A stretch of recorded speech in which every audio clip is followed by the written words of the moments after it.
할렐루야. 오늘도 서남 순복음교회를 통해서 하나님 앞에 예배하는 저와 여러분을 하나님이 축복하시고 은혜를 베풀어 주실 줄로 믿으시기를 주님의 이름으로 축원합니다. 다 함께 기도합니다. 살아계신 하나님, 귀한 은혜를 고맙고 감사합니다.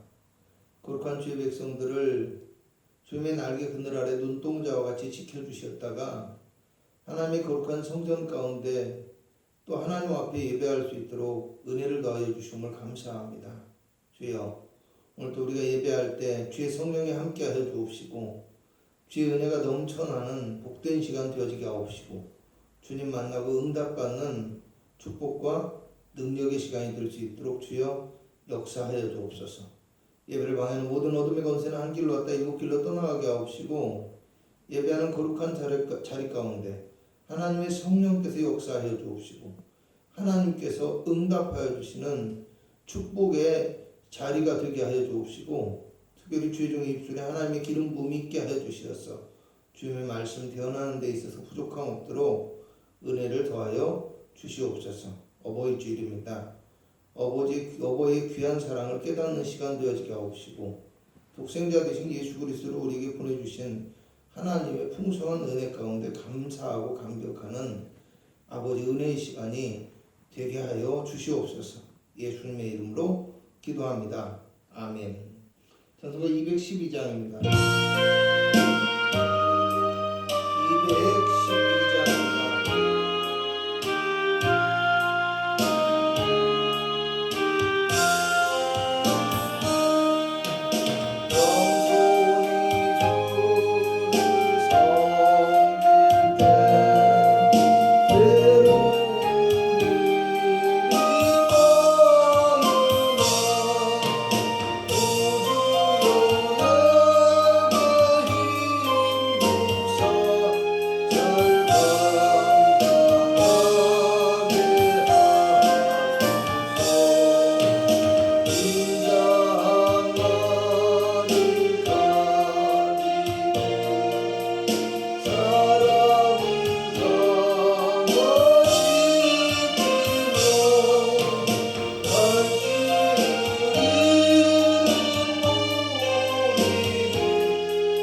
전능하사 천지를 만드신 하나님 아버지를 내가 믿사오며 그 외아들 우리 주 예수 그리스도를 믿사오니 이는 성령으로 잉태하사 동정녀 마리아에게 나시고 본디오 빌라도에게 고난을 받으사 십자가에 못 박혀 죽으시고 장사한 지 사흘 만에 죽은 자 가운데서 다시 살아나시며 하늘에 오르사 전능하신 하나님 우편에 앉아 계시다가 저리로서 산 자와 죽은 자를 심판하러 오시리라.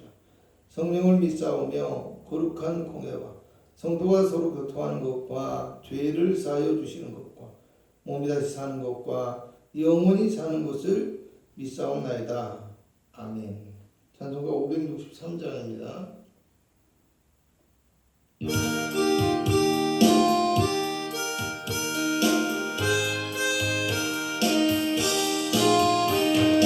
예수 권세만 보다 날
주신 하나님의 말씀은 사무엘하 18장입니다.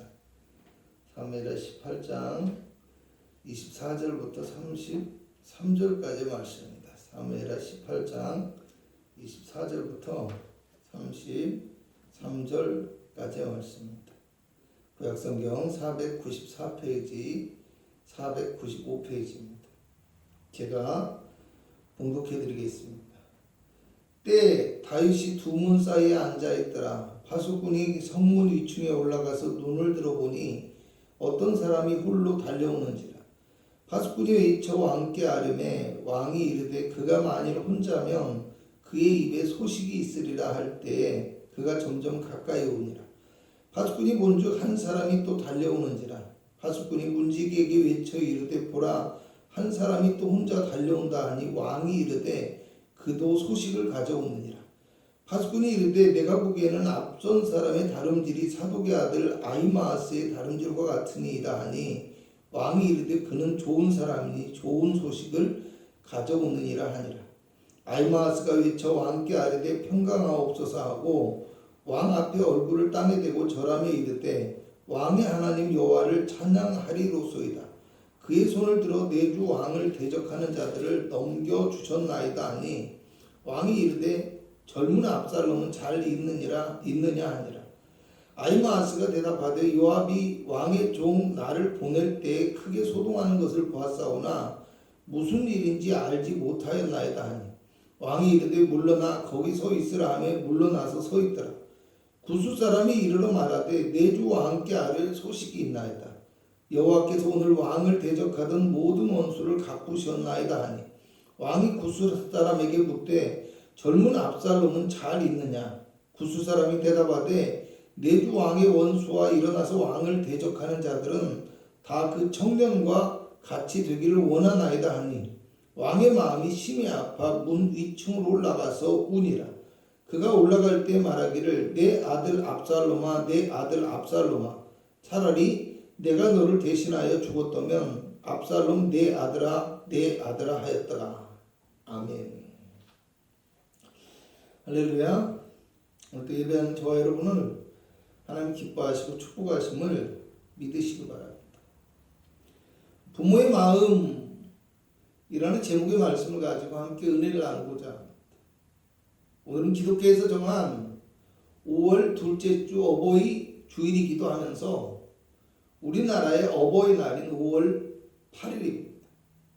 특별히 어버이날은 기독교에서 정한 어버이 주일이 우리나라의 전통적인 효사상과 결합하면서 5월 8일로 날짜를 지정하면서 어버이날이 되었다는 점에서 내 부모를 공경하라는 기독교 정신과 일치하는 의미 있고 뜻깊은 날이라고 할 수 있습니다. 그러면 오늘 저와 여러분도 하나님께서 선물로 주신 가정에서 가족의 소중함을 다시 한번 기억할 뿐 아니라 부모의 사랑과 은혜를 기억하고 그 사랑으로 가정을 세우며 거룩한 교회 안에서 하나님의 사랑을 실천하는 귀중한 은혜가 있으시기를 축원합니다. 부모는요 죽을 때까지 부모로 살아간다고 합니다.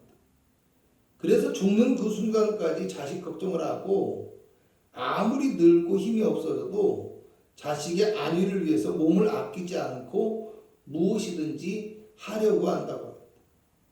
만약에 힘든 문제나 어려움이 있는 자녀가 있으면 아무리 자기 앞에 진수성찬이 차려져 있다고 해도 그 마음이 편치 못하고요. 늘 마음을 졸이며 살아갈 수밖에 없는 것이 부모입니다. 그래서 제가 종종 자식이 힘들면 부모는 죽어서도 눈을 감지 못한다는 말을 합니다. 오늘 본문에도요. 기뻐하고 즐거워해야 할 자리에서 슬피 울고 통곡하는 아버지의 모습이 나옵니다. 통일 이스라엘의 왕이 된 다윗에 대한 이야기인데요. 나라에 큰 반란이 일어나서 요단 동편에 있는 약복강 근처에 마하나임이라는 곳까지 피난 와서 있었거든요. 그런데 그의 군사들이 그 반란군들을 완전히 진압했다라는 소식을 전령 두 사람이 전해왔다라는 겁니다. 그런데요, 첫 번째 소식을 전해온 전령에게도 젊은 압살롬은 잘 있느냐라는 질문부터 합니다. 또 두 번째 전령에게도 젊은 압살롬은 잘 있느냐 이렇게 반복해서 질문합니다. 지금 왕이 안부를 묻고 있는 이 압살롬이라는 사람은요, 왕의 아들이기도 하지만 지금 그 큰 반역을 일으킨 바로 그 당사자입니다. 그래서 다윗이 왕궁을 떠나 도망을 쳤는데 후환을 없애겠다고 군사를 직접 이끌고 자기 아버지 다윗을 죽이려고 끝까지 찾아온 배은망덕의 짐승보다 못한 자식입니다. 그런데요, 쫓기던 다윗 왕이 군사를 정비하고 반역한 군사들과 목숨을 건 싸움을 시작하게 되어지는데요. 18장 5절을 보면 군대를 지휘하는 3명의 장수에게 나를 위하여 젊은 압살롬을 너그러이 대우하라 라고 이렇게 부탁합니다. 여러분, 혹여 반란이 일어나도 아버지를 도와서 함께 지켜내야 될 자식인데요, 오히려 그 자식이 부모를 몰아내고 목숨까지도 끊어버리려고 한다는 것이 말이 된다고 생각하십니까? 그런데요, 그 부모는 오히려 그 자식이 형해나 전쟁 중에 목숨을 잃을까봐 그것부터 걱정합니다. 이게 말이 됩니까? 여러분, 옆에서 보는 사람들은 말이 안 된다고 할 것이고요, 또 그냥 놔두면 절대로 안 된다고 버릇을 고쳐놔야 된다고 하겠지만요, 사실은 말이 되는 행동입니다. 우리 주변에서도 그런 사람이 있으면 그럴 거 아니에요. 똑같이 말하겠죠. 집에서 내쫓아버려라, 인연을 끊어버려라, 절대로 도와주면 안 된다, 이렇게 말하겠죠. 그런데 여러분, 부모는 그것을 머리로만 알지 절대로 행동으로는 안 되더라는 것입니다. 그래서 다윗 왕도 생사가 오고 가는 전쟁 중에서도 자식 걱정에 안절부절하고 있었다는 말입니다. 그것이 부모 마음이고요. 그래서 장수들에게 나를 위해서라도 압살롬을 너그럽게 대해주라고 신신당부를 해서 보냈다라는 말입니다. 그런데요, 사무엘하 18장 9절에서 15절을 보면 압살롬이 노새를 타고 나뭇가지가 무성한 곳을 지나다가 그만 그 가지에 머리가 걸려서 공중에 대롱대롱 매달려도 꼼짝을 못하는 신세가 되어졌다고 합니다. 그것을 다윗 왕의 군사 중에 한 사람이 보았는데, 다윗 왕이 젊은이 압살롬을 위해서 장수들에게 부탁할 때 다른 군사들도 다 그것을 들었다고 합니다. 그렇기 때문에 압살롬을 죽이지 않고 요압이라는 장수에게 보고를 했는데요, 여러분, 요압은 조금도 망설이지 않고 압살롬의 심장을 찔러서 죽였다고 합니다. 여러분, 이 부분에서 이해하기 힘든 부분이요, 12절을 보면 처음 압살롬을 발견했던 사람은 은 1000개를 받는다고 할지라도 왕의 아들에게 손을 대지 않겠다고 하는데요, 오히려 왕이 직접 부탁한 장수 요압은 거침없이 창을 들고 압살롬을 찔렀다는 것입니다. 나라의 안위를 책임지고 있는 장수의 신분이었기 때문에 그렇게 할 수밖에 없었다고 볼 수도 있고요, 후일에 그의 행적을 보면 이 사람은 굉장히 냉혹하고 비정한 성격이었기 때문이라고 할 수도 있습니다. 그런데 이 요압이라는 사람이 누군가 하면요, 다윗의 누이인 수루야의 아들입니다. 그러니까 다윗의 조카이자 이 죽은 압살롬에게는 사촌이 된다는 말이에요.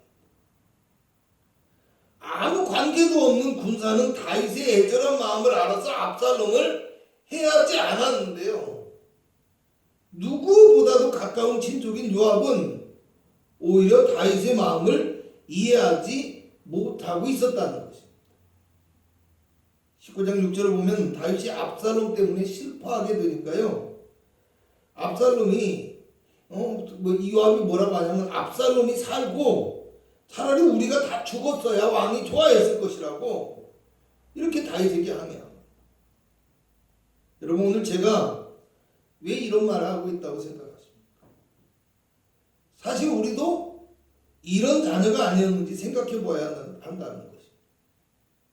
부모에게 충실하고 부모에게 잘하는 것도 중요하지만요. 부모의 마음을 잘 알아주는 것도 절대로 잊지 말아야 한다는 것입니다. 엄마는 왜 맨날 그러냐고. 아빠는 늘 그런다고. 왜 힘들어하면서도 그러냐고. 행여나 다른 형제에게 조금만 뭐 더 줘도 나는 자식이 아니냐. 이렇게 따지고 이런 거 하기 전에 우리가 부모가 도대체 왜 그러는지 곰곰이 한 번쯤 생각해 보는 것도 반드시 우리에게 필요하다는 것을 기억하실 수 있기를 바랍니다.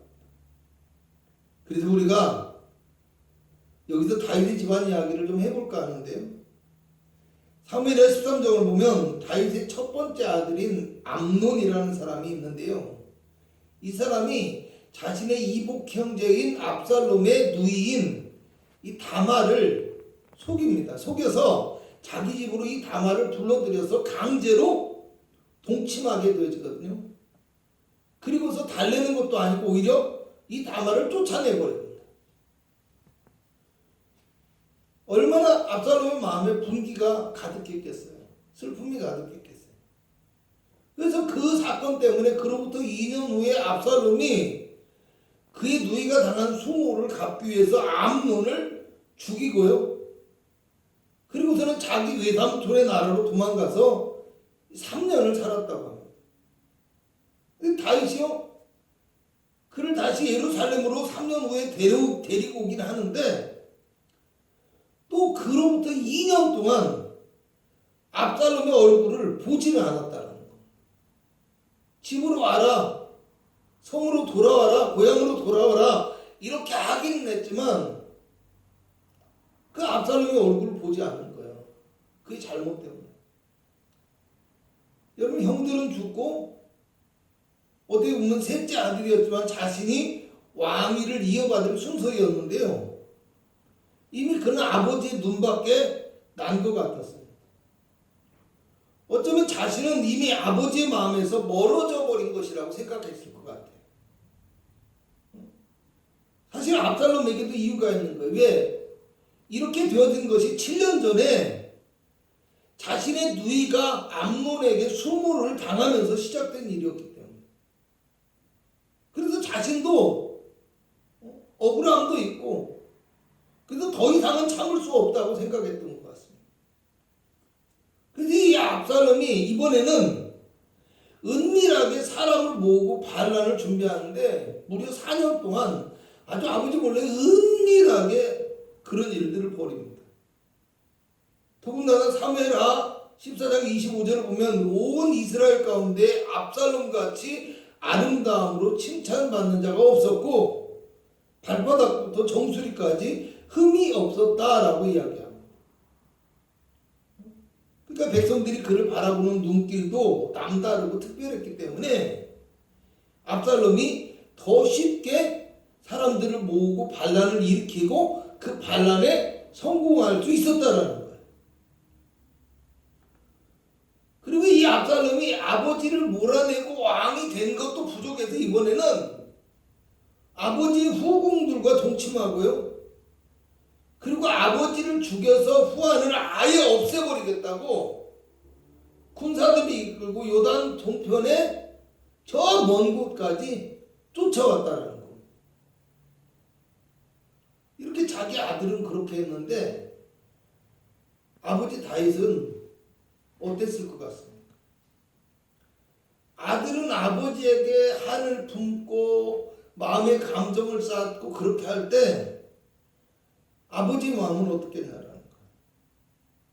시편장 37절에서 39절을 보면 압살롬이 그 형 암논을 죽이고 도망쳤을 때요, 다윗이 날마다, 그러니까 매일같이 그의 아들로 말미암아 슬퍼했다라고 이야기합니다. 또 3년 동안 그 다윗 왕의 마음이 압살롬을 향해서 간절했다라고 얘기를 해요. 자기 아들을 죽였는데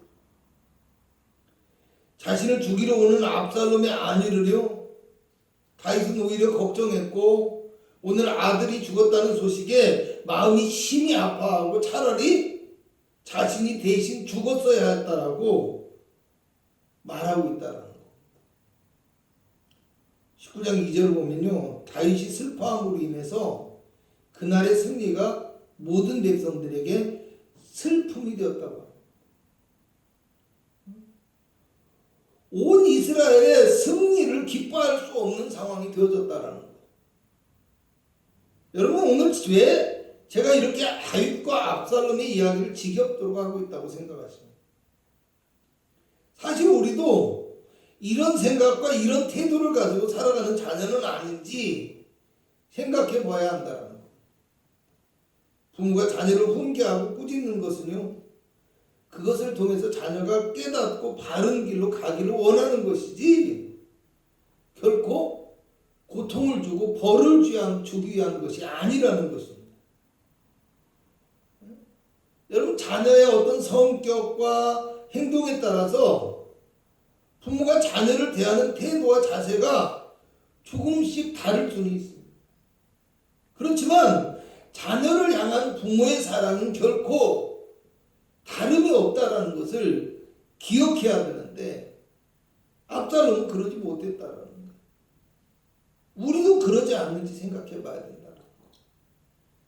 사실 압살롬과 다윗의 이야기가 주는 교훈과 의미가 많지만요, 그 중에 하나가 젊은 압살롬이 젊은 압살롬의 아버지의 권위에 대한 도전을 생각해 보았으면 합니다.